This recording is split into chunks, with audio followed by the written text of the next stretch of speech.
Hey, welcome to my in-depth build video for my Plant Oracle this league. This is coming pretty late, but I've been working and refining on getting this build super smooth, and I just hit level 100, so hey, here it is. So essentially this build revolves around using Entangle to proc Cast on Crit, which is going to activate Bone Cage. Bone Cage is going to be doing the main DPS against almost everything tankier than a normal mob, and pretty much after that everything is dead. For bosses, I use Thrashing Vines and I'll slap down Sigil of Power, but really besides that, you really don't have to press any more buttons than just your left click, which in this case is Entangle. So for Entangle, what I'm using here is I'm using Branching Fissures, so this is allowing to spread quite a bit more, as well as Magnified Area, so that it just spreads further. Otherwise, I have Accelerated Growth, because this will apply Blind on enemies, and Physical Mastery, which is for more damage. I have Mobility here, just for basically quality of life, but you can use any other damage support gem, such as Heft, for example, or Pinpoint Critical, or even DL's Desire works perfectly fine in Entangle. I don't really need the damage anymore, so I'm opting for more quality of life. I use Thrashing Vines for bossing. This is basically just slap this on the boss, and it's just gonna apply more crits on the boss for cast on crit. So I'm using Considered Casting, Heft, Concentrated Area, Physical Mastery, and Pinpoint Critical here. This is essentially just trying to juice up as much damage on this ability as possible, but it's really just a supplementary skill and you don't really have to use it very often. Here's the bread and butter cast on crit. This is very important to run a very low level thunderstorm. So in this case, I actually have a level 5 thunderstorm with a minus level from corruption. This is going to drive the mana down to basically as low as possible. So in this case, we can see that Thunderstorm is only costing me 10 mana and Bone Cage is costing me 108 mana, where this could easily be 30 to 40 mana if we were using a higher level Thunderstorm. And at the end of the day, we don't actually need to drench the enemies because that only increases their freeze and shock chance. If you have enough damage, those ailments should be applied anyways. So having a lower level Thunderstorm is going to significantly reduce your mana drain when cast on crit is proccing rapidly. After that, I'm using Bone Cage. It's important to get the +1 level here for the most damage. You do not need any jewel sockets in this at all. So I have 5 sockets here, but that's completely unnecessary and the quality doesn't really matter very much here. So I wouldn't worry about that. Otherwise, I'm using Spell Cascade, Astral Projection, and Efficiency for Bone Cage. Both of these, or all of these, are just going to maximize the damage of the Bone Cage. So this is going to get 3 basically Bone Cages on the enemy. This will let them target far away, and this just completely reduces the mana cost, so you get more procs of cast on crit. Otherwise, for passives, I have Blink. So I have Adziri's Impatience. This is going to have the cooldown. So for some reason, they don't apply the loss of 25% of your life mana energy shield when you use this. So basically, it's free. So 100% off cooldown. Second wind, so we can cast this twice. Mobility, rapid casting, and DL's Desire here are all just kind of extras. I do have mine at 23% quality, which is going to reduce the cooldown by 1 additional percent, also pretty unnecessary. I have Mana Remnants. This doesn't really matter too much in terms of how many jewel sockets you have. You really only need 2, which is Remnant Potency and Harmonic Remnants. For this, you can also get additional quality, but also not super necessary. And then lastly, I have Wolfpack here. I've turned it off right now because it's kind of noisy, but Infernal Legion will cause them to basically die in 3 seconds, and taking Loyalty and Minion Instability will cause them to die a little bit faster. And the whole reason why we want them to die is to proc Essence Harvest, which will allow us to recoup 8% of our maximum mana when the minion dies. So because there's 7 of them and recoup happens over 8 seconds, this essentially gives us 7% mana regeneration per second. This is pretty an auxiliary skill. I have Amannamu's Tithe here as well, so that we get basically 3 abyssal modifier buffs. This skill, if I turn it off, really doesn't make a huge difference. So if you don't have the spirit, you can definitely keep this off. And honestly, blink is also pretty optional. So really the only 2 that are necessary are cast on crit and mana remnants. Blink is also just kind of a quality of life. Helps a bit when you shroud walk in and you just blink out, but otherwise I would say these 2 can be turned off if you choose not to run Palm of the Dreamer. So this build is really flexible in the sense that I'm using Palm of the Dreamer, but I've also leveled all the way up to like 98 or 99 using just a physical staff. So completely unnecessary to use Palm of the Dreamer. I will say that this does accelerate the speed that you can kill Abyss as well as Breach, and definitely helps in Temple as well. It reduces your overall damage on single target, but with the trade-off, or I guess the trade-up of being able to destroy packs extremely efficiently. And if you have enough damage, honestly, you won't really notice the loss using a staff compared to using a staff. So some other things I have on here is Sigil of Power. So the way this works is I have a Sigil of Power on this chiming staff, which is only in my 2nd weapon set. So basically everything is set to weapon set 1. This is pretty important so that you don't actually use your staff for casting spells, which in this case is not actually possible on a CI build anyways for me, because this staff will add mana or life cost to my mana skills, so I won't be able to pay that life. So essentially I'll never cast with it. But if you use any other normal chiming staffs, you will need to make sure you have the weapon set 1 applied. So with that, Sigil of Power just has some basic stuff like cooldown recovery, second wind, rapid casting, magnified area, and prolonged duration. Just honestly to support the Sigil of Power. Nothing too special there. If you don't have the sockets, doesn't really matter. I believe you do want a level 20 Sigil of Power or the higher spell damage per stage, so that's pretty important. Otherwise, you'll see that I have a wand here. The wand does not matter, or at least the wand type does not matter. Spellslinger here only has Thunderstorm in there because it sometimes bugs out with cast on crit if there is no spell in there, but this does not matter at all. As for Impurity, you can basically use these support gems for free, even though that they say they cost Spirit Reservation. They actually do not cost anything, so you can actually slot these in for free. So I use Clarity, Mysticism, Cool-Headed, and Strong-Hearted. So if you actually have some additional spirit, for example, if you go for a Corrupted up Palm of the Dreamer with 19% additional spirit on this, you can basically get 19 more spirit, and that will allow you to take another spirit gem, which in that case you could think about maybe like Archmage, because I am taking Warm Blooded here, which is completely unnecessary. Even after a wolf pack, I still have 20 spirit, so that's why I'm using this.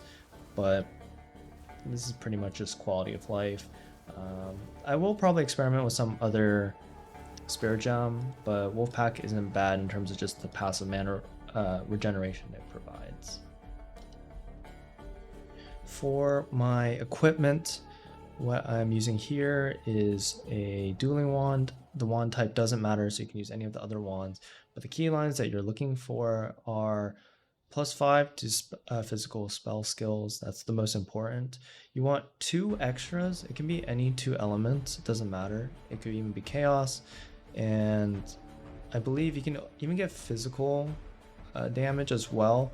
Not super relevant. If you can get lightning and cold, those are probably the best 2 types here, but not super important. You want a spell damage roll. Physical spell damage is not good. I don't actually think you can get that on wands, but spell damage is really good here, and you want crit chance as well. The last line is the line that you can pretty much get whatever on. Cast speed is good, and crit damage is also good, but otherwise I would not bank too hard on the last line if you're working on a smaller budget. This applies to the same thing if you want to use a staff as well. A staff will just do more damage, so you would want +7 to all physical skills, and pretty much the same thing all around, just with higher numbers. And you definitely want to socket in the Hedge Witch Rune of Wisdom. That's going to give you the +1 to all skills there. For the Palm of the Dreamer, not super important, the lines. You can even get minus skill effect duration, although it's going to make your Entangle and Thrashing Vines last a little bit less long. But realistically, if the number's not super high, not super important, so you can get a cheap one. I'm getting one with a lot of attributes here because this is actually giving me a little bit more energy shield, but otherwise any Palm of the Dreamer will really do. For the amulet, you want to get as much energy shield as you can on this thing. I have 50 spirit as well as the +3 skill levels. Those are probably the most important. Since I do actually have 20 spirit left over, you actually don't need that much spirit, you just need a little bit, and so even having 30 spirit will go a long way. Otherwise, getting energy shield is really good, flat energy shield is really good. Crit damage bonus is really nice. I believe you can get, I'm not actually sure if you can get crit chance, but for me, I want all elemental res, and I believe cast speed is also not too bad, although those are all more expensive lines. So if you're working on a budget, just work with the spirits, spell skills, as well as you can actually get spell damage as a prefix, so that's also a perfectly fine line. Otherwise, for your rings, you will want anything to kind of just fix your resistances. I actually really like this line right here, the increased spell damage while full energy shield. So you'll end up actually being full energy shield quite a lot, so that's actually a pretty huge damage multiplier. For me, I'm trying to get a lot of rarity on my ring, as well as all elemental res, so the reason why that one's pretty important is because of Kalandra's Touch. So this is getting doubled, and having all of these stats be very easy to manipulate numerically was important for me. So all attributes is actually not a dead line in my case, as I'll talk about later, but using the Heroic Tragedy, strength actually becomes energy shield percentage, and intelligence is not bad for mana. So the only real deadline there is, I guess in the sense of that, is dexterity. For my helmet, I am using basically as much energy shield as I can get, as well as crit chance and any other elemental res. Since I'm using CI, it's pretty easy to kind of get all of the elemental reses done in this build. In fact, it's pretty easy to go over, so I am actually a little bit over. The chaos is from the impurity here, but it's really easy to get the elemental res, so it should be pretty easy to fix, and you just want as much energy shield as possible. So you can see that the elemental res on these things aren't even that crazy, 30%, 38%, and even on my chest piece it's only 37 and 27% for cold and fire res. But I essentially am trying to get as much energy shield on these as possible. And another line that's important here is faster start of energy shield recharge. So you can see that mine is at 1.49 seconds. Essentially you want it under 2 seconds for it to feel pretty snappy in the sense of when the recharge will start happening. So getting that lower than 2 seconds is pretty important. So I also have that line on my boots. So basically getting some energy shield, some res, and basically reducing that energy shield recharge rate. So for my gloves, I'm using the Night Scale gloves. I'm using the Kurgel's Gaze, so these are not too expensive last time I checked. And essentially the important lines on this one are the crit chance, because that's just straight up damage, as well as the mana regeneration rate if you dealt a crit. This one's a little bit less important to overroll, but I would say the better the crit chance roll, the better. The other stats are kind of whatever. If you need more cold res, the cold res is important, but otherwise the energy shield on these are really low anyways, so You can see that, I mean, this is 52% and it's just still 58. So you kind of don't really get energy shield on this. So that's why it's important to get energy shield on your other pieces. And for the last one, Headhunter, it's pretty mandatory this league. It's pretty cheap now. I have a 20% maximum energy shield roll, but realistically, the important rolls are that it has 2 charm slots. You have good strength roll because we'll be using that to get energy shield, and the other 2 stats are completely dead. So doesn't matter if they're min rolled at all, which is what I have in this case. For my flasks, I'm using Lv100's Spirit. This one you can wear it by wearing the wastegate first. So can't spell. Shows in my guild stash. Where is this thing? Here it is. So essentially, once you take this off, you can't actually equip it, but if you wear the wastegate, then you can equip it, then switch back. So the nice thing that is that this still applies the regeneration, even if it says its stats will be ignored. So pretty sure it's just the bug, but you can see that I'm getting 44% regeneration from this thing. And I normally cannot regenerate mana because of this glove, so you can see actually, yeah. So it still applies. Interesting bug, but I would use it while you can. Otherwise, for the flask, I like amount recovered and increased charges, but for the second line, you can also have reduced charges used. Those are fine as well. And for your charms, the main important ones are the thawing charm as well as the stone charm. So using these 2 will prevent you from getting stunned or frozen, and the last charm you can just use for rarity. In my case, I'm using Spirit of the Owl because this is giving me energy shield, cold damage, as well as increased damage.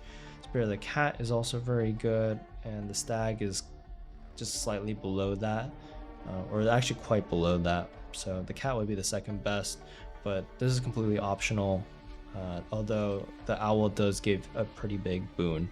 I do know it's pretty expensive. So if you actually go into the temple, I would say for the limbs that you want is cast speed. My second one is a dead stat, and for the feet, movement speed while sprinting, as well as reduce movement speed penalty from using skills while moving is also very good. So that's what I would use for those. Moving on to the passive tree. So I think for the ascendancy, it's pretty clear. Almost everyone uses lesser harm as well as a forced outcome. The inevitable crits is what drives this build, so that's one of the most important things. And using the unseen path as well as entwined realities are also extremely important. And we're getting so much value out of this ascendancy as well. So Oracle is absolutely insane for this build, and you're about to see why. So moving forward onto the tree, the key notes that we're taking here are pretty much we're just going up for spell damage, and then we're getting a wasting cast as well as lasting incantations. These are really good. Hindering enemies will add a lot of damage, so this is a really good line, as well as arcane nature. So we're getting a lot of value out of arcane nature, so because we're getting a lot of arcane surge. Arcane Surge is pretty much coming exclusively from Aspiring Genius, which will give us Arcane Surge when we deal a crit. Since we always deal a crit, we almost always have Arcane Surge. And Arcane Surge is giving us 15% cast speed, as well as 20% more mana regeneration. So that's a multiplier on all of the mana regeneration we have. So we're taking a lot of effects that are basically increasing the effect of Arcane Surge. So over here we're also getting Touch of the Arcane, and these are basically giving us huge multipliers on Arcane Surge. So at the end of the day, we're getting something like 50 or 60% more mana regeneration, because we're doubling the effect of Arcane Surge after everything. I'm taking basically Camaraderie here for flat damage. Earlier on, it's also fine to go up here to take spell crit damage and to go to desensitization. I found that taking the additional 2 attribute points here to actually reduce the value of desensitization quite a bit, so I've opted to put those points somewhere else, which you'll see. For the other points, Mind Eraser, Dangerous Bloom, as well as Calibration are all pretty self-explanatory, you know, mana, damage, energy shield. Moving over here, we definitely want dependable ward for the energy shield recharge rate. Coming down here, Wild Surge incantations, pretty much the bread and butter of the Storm and Plant skills. And with that, we can get Storm of Power, as well as Chronomancy, which are just going to be like some minor boons, but you know, they're pretty much free with Wild Surge incantations. We take those. Moving up here, we want Illuminated Crown to heavily juice up the energy shield from our helmet. So my helmet has 648 energy shield, but you can see that it's actually contributing to basically almost 5,000 of my energy shield. So a third of my energy shield comes from the helmet, and you can see the other half is coming from my robe. So these are the two most important pieces you want to focus on your energy shield. You're going to come up here, never take heavy buffer when going CI. You'll die immediately on the first hit because that 5% of the damage will bypass your energy shield and kill your 1 life. Coming up here, so this is the first tech I'm going to mention, which is the Heroic Tragedy Jewel. This is probably one of the best spots for it, because if you actually take this off, you'll see that Black Flame Covenant is pretty much giving us nothing because we're not using fire spells, and the only thing in this radius that is good that's getting removed is Sudden Escalation, which is pretty good, but we can accept the loss. So if you find a good Timeless Jewel, this seed is 5,039. I've seen other seeds because what I've done is I've shopped and bought a crap ton of these Verana jewels and just slotted them in here to see what's good.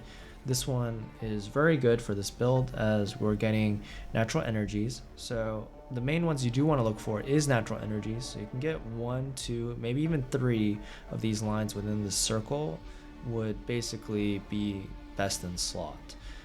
But I'm also getting Corrupted Visions here, which is giving us crit chance and blind, spell damage from Druidic Training. We're taking War Tactics, which is giving mana regeneration as well as increased physical damage.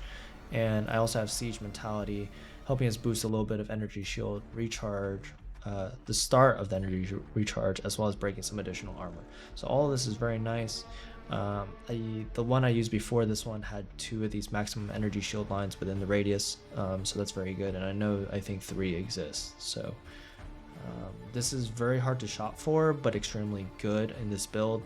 Even if you only have 1 or 2 lines, I think this is still worth it, as long as you can get at least 1 of these natural energies, because we get Black Scythe Training. So in this build, I have 136 strength, and if we basically divide that by half, we're at basically, 68 energy shield percent. So this is giving us 68%, and then this is giving us another 40%. So we're getting over 100% here, and because this is CI, losing the strength bonus basically is no loss at all because we don't have any more health. So this is very key to take. Honestly, you can even get a terrible Verana jewel and place this here, and you pretty much don't lose anything at all. So with Black Scythe Training, it's really important to take Cut to the Bone. This is going to give us armor break on basically all of our spells, and pretty much makes it so that we don't need armor break from any other source. So this is really, really important that you take as soon as possible. I'm taking Blood Tearing and Shredding Force off of Elemental Equilibrium here. These are nice to have. You can definitely take this a little bit later. They're just extra damage. And moving over here, basically getting all of the energy shield nodes here to kind of maximize that energy shield. And if you're already here, Cower before the first ones is very good in this build, adding a lot of damage. So another key jewel I have is this Heart of the Well. Essentially you want 2 extra damages, and for the last 2 you can take crit damage bonus, spell crit damage bonus, crit chance, spell crit chance, even movement speed, skill speed, and cast speed aren't terrible either, but those are the 2 main ones, is just getting 2 additional damage here. I would say getting lightning is really important if your wand does not have lightning. Otherwise, cold is also very important if your wand does not have cold. So you're just trying to fill in the gaps here. We already have chaos damage from this, so you don't need to worry about chaos. Chaos isn't bad, but getting another element is better, so that you can get all 3 elements so that you can apply those elemental ailments. Fire is definitely the least important, so cold and lightning are the most important there. So once you move up here, essentially we do want to stretch all the way to CI here, Chaos Inoculation. So this is probably, you can skip a lot of this damage stuff earlier on so that you can stretch all the way here, and you can take out some of the damage here for camaraderie just to get to CI. The reason why CI is so good is because we can get so much value out of this little section, and having to ignore all basically chaos res allows us to do just get so much higher maximum energy shield.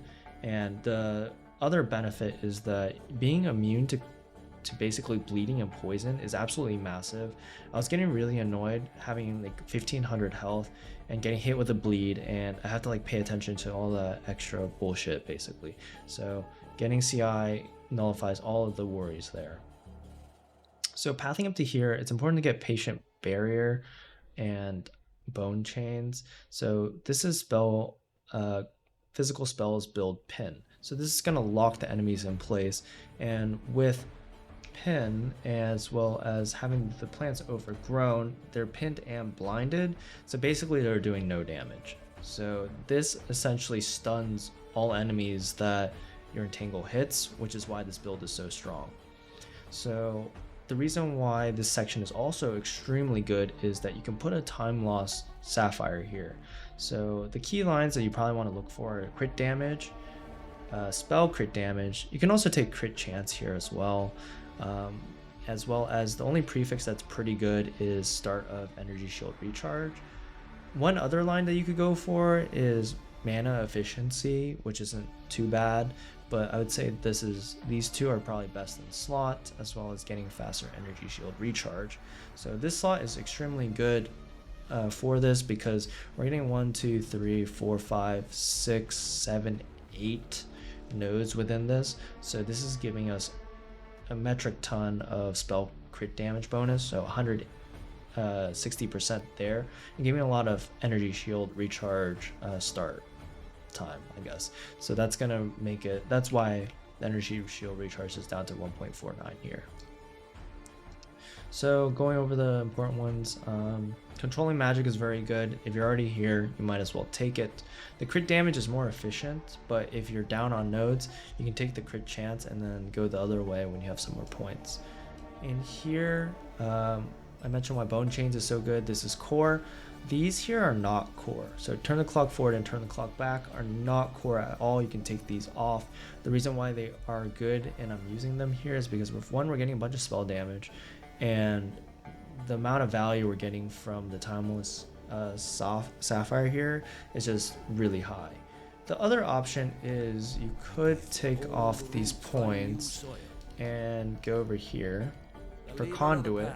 If you take Conduit, you can take Mental Alacrity, Convalescence, as well as Dreamcatcher. So these are going to be other beneficial nodes, but this does use more points and will give you less damage, but you get a bunch of other side benefits such as intelligence, cast speed, mana regen. You get more faster start of energy shield recharge, as well as a little bit more damage there, but I prefer this personally. From CI, the main important ones here is Tempered Mind. So taking this is really good. You get the strength, physical damage, as well as crit damage bonus, 30%, or it's actually 20%, but it says 30 here because of the Sapphire. Chakra of Elements is extremely good here as well. You gain 8% physical damage as extra cold and extra lightning against shocked and chilled, which you should be doing pretty quickly, so that's basically an extra 16% gain. Advocated efficiency is really good, giving us more efficient cast on crits. Abasement is really good, just to give us additional stun thresholds, so we're not really stunned that often. Normally I wouldn't say take this point, but because it's within the circle and we get the time loss Sapphire here, it's very good. Here, Controlled Chaos actually offers nothing except for it's an extremely efficient point with the time loss Sapphire, and with CI it's basically a freebie. And Pure Chaos here is just an extra 11% as extra chaos here, so it's kind of a no-brainer. Some options are to also go into Careful Assassin here, which is pretty good if you want to split your points this way. This isn't bad at all. And I used to actually go down here to grab Barbaric Strength, Vulgar Methods, as well as Calculated Hunter, and you would also get this extra jewel socket. But the amount of points you had to do to stretch down all the way down here and take all these points just ended up not being super efficient, especially if we're stretching all the way over to Chaos Inoculation anyways. So I opted just to annoy Barbaric Strength. So we're using a lot of the Oracle basically ascendancy here, so we're getting so much value out of that. We're getting immense value out of the timeless jewel here, and the time lost sapphire is also getting a ton of value. For the last jewel I have is just maximum energy shield, crit damage, start of the recharge, and maximum mana on kill. I'd say you can probably draw a faster start of energy shield recharge here. The 3 lines that you probably want were actually just the 2 lines as maximum energy shield as well as mana on kill. The other 2 can be just supplementary, whether it's crit chance, spell damage. Basically all of that will work. You just want pretty much high rolls there. It's important to get these to be pretty high rolled because they offer a lot of value, and we really only have 1 socket here for a regular sapphire, so it's important to get as much value as you can from this 1 jewel. Well, that's it for the passive tree. I think that pretty much goes for all of the build. So now I'm just going to showcase a T16 map here with a +1 level so that I can just showcase the damage. And so this will be a level 82 map. I'm just going to use an overrun map here from the Abyss tab, and for the 2 tablets, essentially I'm just going to add some exiles onto there.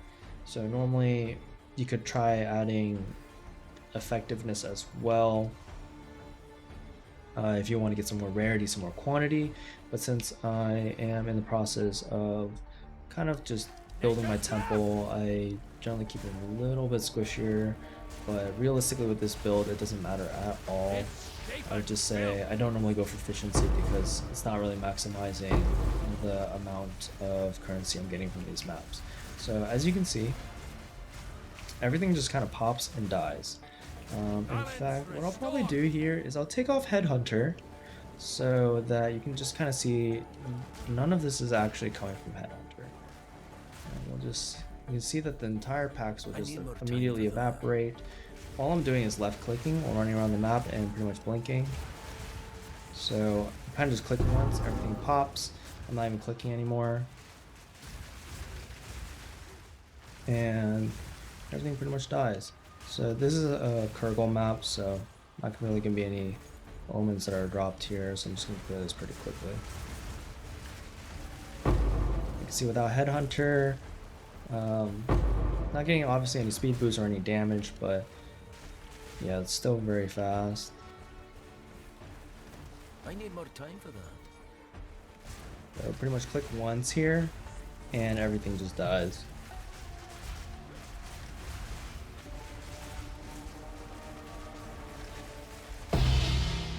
Super easy to play. With so much energy shield, it's pretty much inconsequential in terms of how many damage mods you get. I'll say once you cross about a 13,000 threshold, it takes quite a bit to kill you.